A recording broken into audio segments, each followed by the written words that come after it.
Hi అండి, welcome to my channel. ఈరోజు మన వీడియోలో చాలా హెల్దీగా ఉండే బ్రేక్ఫాస్ట్ రెసిపీని చూద్దాము. అదేంటంటే కొర్ర బియ్యం దోశ. ముందుగా ఈ దోశ కోసమని పిండిని ఎలా తయారు చేసుకోవాలో చూద్దాము. ఒక గిన్నెని తీసుకొని దానిలో 1 కప్పు వరకు కొర్రల్ని వేసుకోవాలి. అలాగే పావు కప్పు మినపగుళ్ళు, పావు టీ స్పూన్ మెంతుల్ని వేసుకొని వీటి మొత్తాన్ని 2-3 సార్లు శుభ్రంగా కడగండి. ఇలా శుభ్రంగా కడిగిన తర్వాత మళ్ళీ ఫ్రెష్ వాటర్ని పోసుకొని 6 గంటలు వీటి మొత్తాన్ని నానపెట్టాలి. ఇప్పుడు వేరొక గిన్నెలో 1/3 కప్పు వరకు అటుకులను వేసుకొని వీటిని కూడా 2-3 సార్లు శుభ్రంగా కడిగి అటుకులు మునిగే వరకు ఫ్రెష్ వాటర్ని పోసుకొని వీటిని అరగంట నానపెట్టాలి. కొర్ర బియ్యం మినపగుళ్ళు 6 గంటలు నానిన తర్వాత చూపిస్తున్నాను చూడండి, చక్కగా నానిపోయాయి. అలాగే అటుకులు కూడా చక్కగా నానాయండి. ఇప్పుడు వీటిని గ్రైండ్ చేసుకోవడానికి మిక్సీ జార్ తీసుకొని కొర్ర బియ్యం మినపగుళ్ళని మిక్సీ జార్లోకి తీసుకోండి. అలాగే నానపెట్టిన అటుకుల్ని కూడా మిక్సీ జార్లోకి వేసేసుకోవాలి.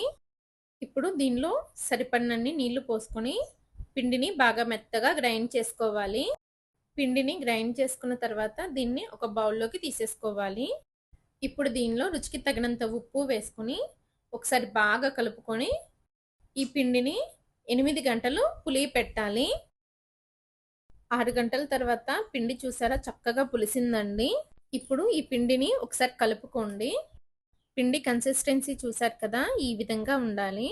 మనకి దోశ పిండి రెడీగా ఉంది కదా. ఇప్పుడు దోశలోకి చట్నీని ప్రిపేర్ చేసుకుందాము. ఈ చట్నీ కోసమని స్టవ్ పైన పాన్ పెట్టి 1 టేబుల్ స్పూన్ వరకు ఆయిల్ వేసుకోండి.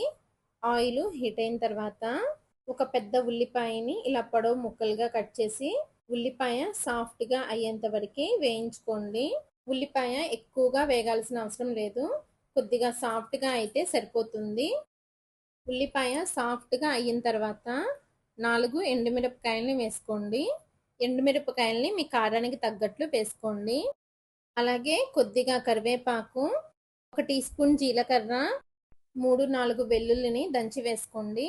అలాగే 1/2 ఇంచి అల్లాన్ని వేసుకొని జీలకర్ర, ఎండుమిరపకాయలు, కరివేపాకు, వెల్లుల్లి కొద్దిగా వేగేంత వరకు ఫ్రై చేసుకోండి.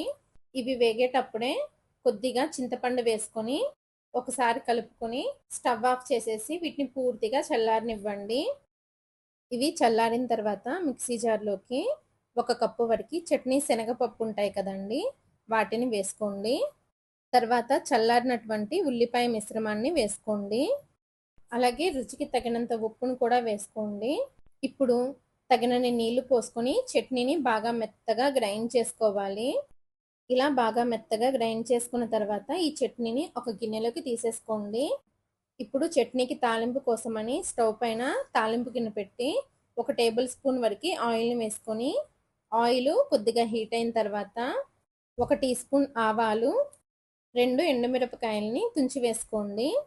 తర్వాత కొద్దిగా కరివేపాకు వేసుకొని తాలింపుని ఫ్రై చేసుకొని తాలింపు వేగిన తర్వాత ఈ తాలింపుని చట్నీలో వేసుకొని బాగా కలుపుకొని సర్వ్ చేసుకోవడమేనండి. ఇంతేనండి. పల్లీలు కానీ టమాటా కానీ కొబ్బరి కానీ వేయకుండా హోటల్ వాళ్ళు చేసేటువంటి చట్నీ అయితే రెడీ అయిపోయింది. ఈ చట్నీ అయితే ఇడ్లీలోకి, దోశలోకి, గారెలోకి చాలా బాగుంటుందండి. దోశలోకి చట్నీ కూడా రెడీ అయిపోయింది కదా. ఇప్పుడు దోశని ఎలా వేసుకోవాలో చూద్దాము.